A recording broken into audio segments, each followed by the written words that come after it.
Murder charges against Sean Phillips, the man accused in the death of his baby daughter, Katherine, have been dismissed. A judge released the decision today. 24-hour News 8's Steve Kelso is live in Ludington with a reaction from both sides in this case. Steve.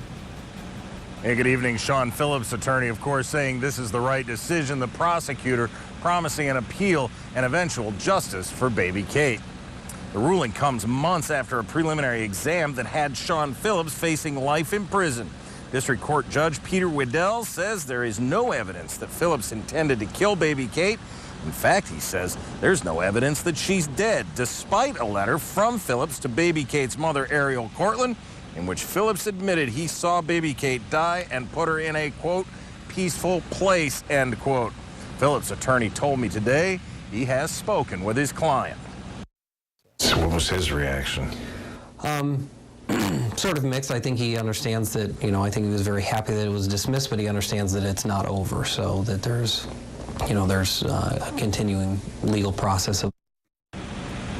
On the other side of the coin today, prosecutor Paul Spagnola has issued a joint statement with Attorney General Bill Schuette's office saying, quote, "We have already decided that the pursuit of justice for baby Kate is to appeal this decision." In the meantime, Sean Phillips, already convicted of baby Kate's kidnapping, sits in prison where he'll stay until at least 2021. Since this is a murder case, any new evidence that comes forward could find Phillips right back here at the Mason County Courthouse for baby Kate's death. Live in Ludington tonight, Steve Kelso, 24-hour News 8. All right, Steve, thank you for that report. The Sean Phillips case began more than 3 years ago. June 29, 2011 was the last time baby Kate was seen. Sean Phillips drove off with baby Kate after an argument with the child's mother. A few hours later, Phillips was arrested at a home baby Kate was missing. A year later, he was sentenced to 10 to 15 years in prison for false imprisonment. And then last October, the Attorney General's office and Mason County prosecutor announced murder charges against Phillips. His preliminary hearing started in February and then continued into July.